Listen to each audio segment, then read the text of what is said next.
Kasus ijazah Jokowi memasuki babak baru dengan ditetapkannya beberapa tersangka, salah satunya adalah Roy Suryo. Dan untuk membahas terkait hal ini kami telah terhubung dengan Ahmad Hozinuddin, kuasa hukum Roy Suryo JS, dan Andi Azwan, Ketua Umum Jokowi Mania. Selamat malam Bang Andi, Bang Hozi.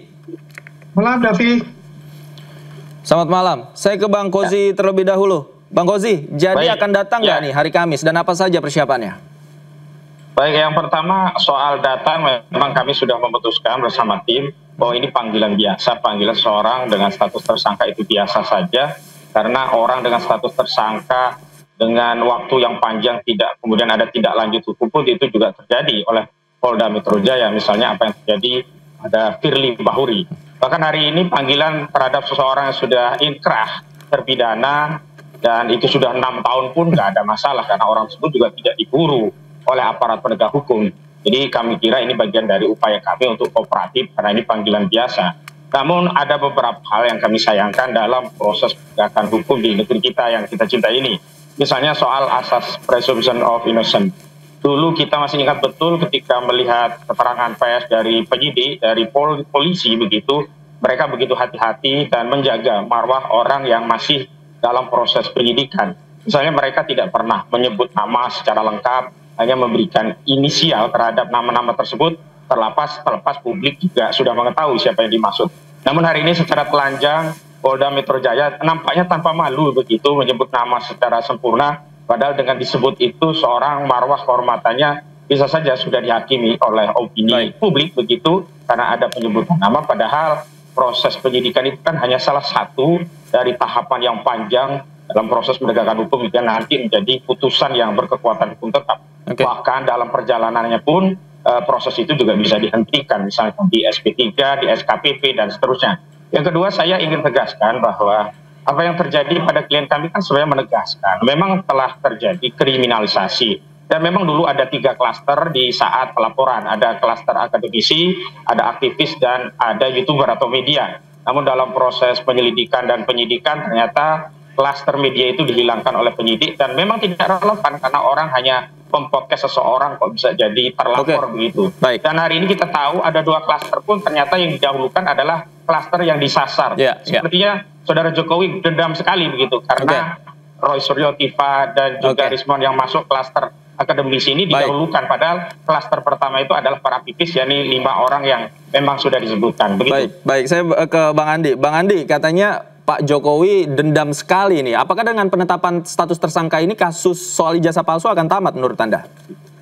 Iya, kalau kita lihat apa yang dibicarakan pada saat di Polda Metro Jaya pada hari Jumat kemarin penetapan tersangka, tidak ada Pak Irjen Pol Asep, Pak Kapolda itu menyebutkan nama lengkap, semua inisial gitu loh. Tadi kan Bang Hozinuddin menyebutkan bahwa itu nama lengkap, tidak. Karena saya hadir di sana langsung, semuanya inisial. Saya pun juga mencari-cari siapa inisial nama tersebut. Ya, jadi itu clear untuk itu. Dan kalau kita lihat ya, ini kan sudah selesai dalam arti penyidikan itu. Sudah ada tersangka, pasal-pasal yang dikenakan pun juga disebutkan di situ. Ya, jadi jelas bahwasannya ini untuk pihak dari yang tersangka ya sah-sah saja, untuk penasehatnya itu penasehat pengacaranya itu bisa mengatakan demikian ya. Tapi yang jelas kalau apapun yang terjadi di sana ya kita harus terima. Dan apakah Pak Jokowi dendam? Tidak sama sekali, Davi. Pak Jokowi dari awal pertama pun juga membuka pintu maaf yang sebesar-besarnya kepada mereka. Ya, cuma mereka ini sangat tinggi hati. Saya pun juga secara pribadi mengatakan kepada sahabat saya Roy Suryo itu, ya seperti yang saya simpel, apa yang kamu cari sih Mas Roy untuk itu, ya kan? Ya, jadi sangat tinggi hati lah untuk itu. Ya karena ini sudah masuk ke ranah hukum, biarlah itu diselesaikan secara hukum dan kita lihat saja seperti apa nanti dalam proses tersangka itu, apakah ada penahanan langsung ataupun tidak, kita serahkan kepada penyidik. Begitu, Davi. Oke, Bang Hozi, tanggapan Anda, tinggi hati apa sih yang dicari?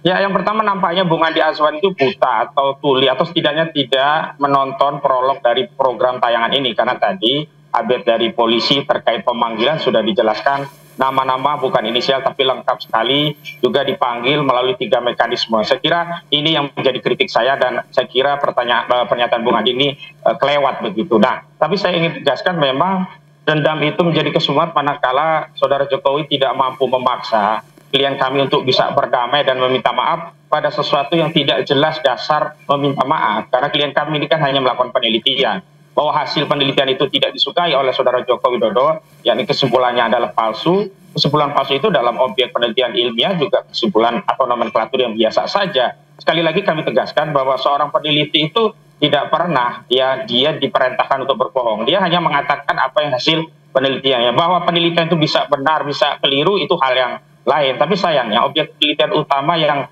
ini semestinya ditegaskan pada publik, karena persoalan ini bukan hanya persoalan Roy Suryo, Rismon dan yang lain, tapi persoalan masyarakat, persoalan seluruh rakyat. Tapi sampai di proses Polda pun rupanya Polda hanya merepetisi apa yang dilakukan oleh Barreskrim Mabes Polri, yakni hanya mengumumkan status tersangka namun tidak dijelaskan ya dokumen yang dipersoalkan itu ditunjukkan ini loh yang asli, sehingga seseorang menyatakan bahwa ijazah Joko Widodo itu palsu, fitnah. Ijazah Jokowi palsu itu adalah menyerang kehormatan menjadi serendah-serendahnya. Nah, yang menjadi menarik adalah saya atau kami sudah menganalisa memang ada pasal-pasal selundupan, dan itu terbukti memang ada di Speed ya, misalnya di klaster pertama itu selundupannya adalah di pasal 160. Sementara di klaster kedua yakni Roy Suryo dan kawan-kawan itu ada selundupan pasal ITE pasal 32 dan 35. Kenapa demikian? Karena kalau memang objektif hanya proses hukum terhadap apa yang diadukan oleh Saudara Joko Widodo merasa difitnah atau dicemarkan atas ijazahnya disebut palsu, itu kan yang relevan hanya pasal 310 KUHP, 311 KUHP, atau kalaupun mau ditambah dengan sarana ITE adalah pasal 27A Undang-Undang ITE, yang keduanya itu pasal gendus deliknya sama, yakni berkaitan dengan pencemaran dan fitnah. Akan tetapi ketika ada tuduhan mengedit ya seolah-olah ya dokumen itu menjadi palsu dengan sarana teknologi, ini justru penyidik telah mengedarkan fitnah yang sangat jahat kepada klien kami tanpa menunjukkan bukti mengeditnya di mana. Karena kalau kita bicara siapa yang pertama kali mengupload dan mengedit itu justru adalah Dian Sandi, kader PSI. Akan tetapi penyidik tidak pernah memburu Dian Sandi karena itu bagian dari relawan Jokowi atau bagian dari sesuatu yang harus dilayani oleh polisi. Jadi saya lihat ini polisi di tengah ada isu atau permintaan atau tuntutan publik ada reformasi di tubuh Polri, justru kasus ini menegaskan polisi belum berubah sama sekali. Karena itu kami berpesan kepada Pak Profesor Mahfud MD juga Prof. Jimli Asidiki, di antara program prioritas untuk melakukan reformasi Polri adalah bagaimana institusi Polri itu menjadi pelayan masyarakat dan tidak melakukan kriminalisasi begitu. Tidak semua persoalan yang ada di tengah masyarakat, apalagi perbedaan pendapat. Anda sepakat dengan apa yang dikatakan Bang Fauzi terkait penyidik melakukan fitnah dan juga memang ini menurut Anda akan ditahan atau tidak, Roy Suryo? Iya, Davi, kalau dikatakan Bung Hozinuddin ya sah-sah saja dia membela kliennya, melempar bola panas kembali kepada Kepolisian Republik Indonesia Polda Metro Jaya. Yang jelas ya, apa yang dilakukan Polda Metro Jaya itu penuh dengan kehati-hatian dengan melibatkan 130 saksi pelapor dan saksi ahli. Dan saksi ahlinya juga nggak main-main ya, lebih dari 25 orang ya. Kemudian juga barang buktinya pun juga cukup banyak, sampai 700-an dikatakan itu. Artinya begini, ya kalau mengatakan bahwa itu ada kriminalisasi, ya kriminalisasi di mana? Biasalah, kalau orang sudah ditetapkan tersangka, sebentar lagi akan masuk ya, karena pasal 5 tahun ancaman hukumannya, ya biasa kalau yang namanya untuk pembela itu ya pengacara itu ya akan mati-matian untuk membela itu. Ya, yang jelas apa yang dilakukan oleh Polda Metro Jaya kita apresiasi betul ya, dan telah melakukan tugas-tugasnya secara profesional untuk itu. Kita tidak perlulah berbusa-busa berdebat lagi, balik lagi ke belakang, ada kriminalisasi, ada pasal selundupan dan sebagainya. Itu sudah final. Artinya final begini, bukan final di pengadilan, tapi final dalam masalah di penyidikan. Tinggal begini, datang pada hari Kamis ya, semuanya sebagai saksi sebagai tersangka yang diperiksa oleh Polda Metro Jaya oleh penyidik. Dan saya sih berharap ya saya berharap ya mereka ini bisa ditahan untuk itu, karena kan sudah 5 pasal yang dikenakan itu kan 5 tahun ke atas untuk itu. Biar tidak ada lagi kegaduhan-kegaduhan yang diciptakan lagi gitu loh. Apalagi Davi, ini satu orang ini kan nggak ditahan itu yang namanya Michael B. Sinaga itu. Nah akhirnya dia membuat suatu fitnah-fitnah lagi kan. Sasarannya kemana-mana, ya termasuk kepada diri saya yang sudah saya laporkan. Mungkin ini nanti menjadi klaster ketiga buat mereka semua itu. Jadi David, kita apresiasilah kepada seluruh ya relawan-relawan juga Jokowi Prabowo Gibran, seluruh masyarakat Indonesia yang begitu sabar melihat bagaimana progres dari status hukum dari ijazah yang diduga palsu milik Pak Jokowi. Begitu David. Oke, baik. Bang Gozi, terakhir, apakah kalau tadi Anda katakan ada kriminalisasi, apakah Anda akan mengajukan pra-peradilan terhadap penetapan status tersangka?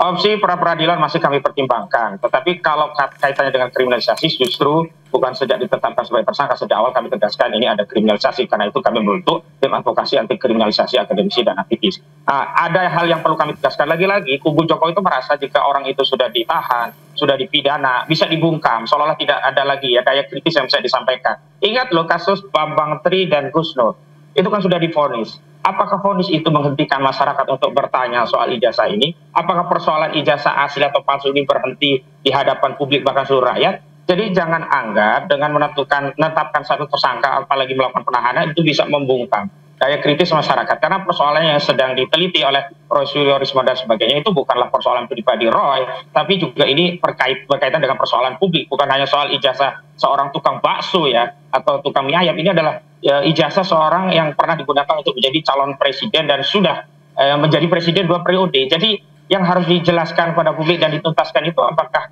ijazah tersebut benar-benar palsu atau sebaliknya. Dan ini yang tidak pernah digunakan, yang sebenarnya ini adalah cara yang paling simpel dan sederhana untuk mengakhiri polemik jika memang mereka menuduh ada kegaduhan karena ijazah. Jadi yang bikin gaduh itu bukan penelitiannya, tapi objek ijazahnya itu yang sampai sekarang ditahan, tidak ditunjuk-tunjukkan, bahkan di penyidik ketika kami tanyakan pun tidak ditunjukkan. Nah, persoalan lanjutannya adalah dalam prosedur itu ada ya 130 saksi, 22 ahli, dan 700-an bukti. Tapi sayangnya saksi dan ahli yang diakomodir hanya dari kubu Jokowi, sementara kami menghadirkan saksi hanya 1 yang diperiksa. Ahli kami 3-3-nya belum pernah diperiksa. Dan ini semua perlu diketahui oleh masyarakat, bukan soal bahwa ini sudah tersangka lalu ikuti saja. Nggak perlu diajari, kami kalau dipanggil itu hadiri, hadapi, BAP itu didampingi. Itu biasa, semua orang juga tahu. Tapi yang ingin kami sampaikan adalah bagaimana peristiwa ini bisa menerangkan publik dengan memberikan jawaban yang konkret dan kemudian memuaskan publik soal ijazahnya. Dan ijazah ini pun saat konferensi pers tidak pernah ditunjukkan oleh Polda.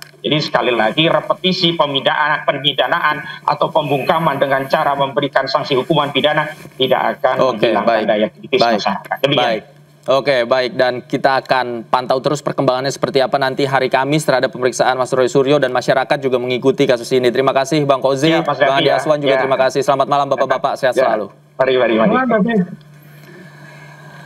Pemirsa, 8 orang ditetapkan menjadi tersangka, terdiri dari Roy Suryo CS dalam kasus tudingan ijazah palsu yang dilaporkan Presiden ke-7 Joko Widodo. Penetapan tersangka dibagi menjadi 2 klaster dan ke-8 tersangka dijerat pasal berlapis Undang-Undang ITE.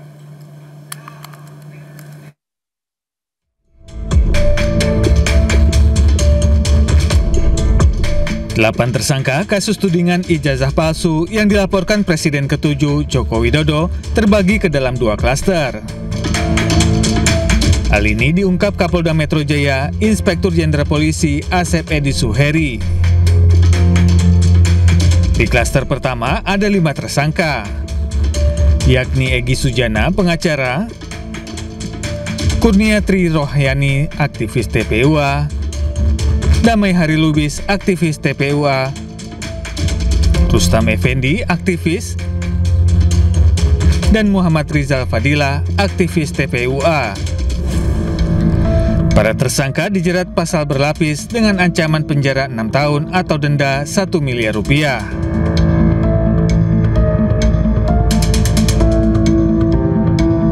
Sedangkan di klaster kedua, terdapat 3 tersangka yakni Roy Suryo, ahli telematika dan mantan Menpora, Simon Hasiolan Sianipar, ahli digital forensik, dan Dr. Tifauziah Tiasuma, dokter sekaligus aktivis. Ketiga tersangka dijerat pasal berlapis dengan ancaman penjara 6 tahun atau denda 1 miliar rupiah.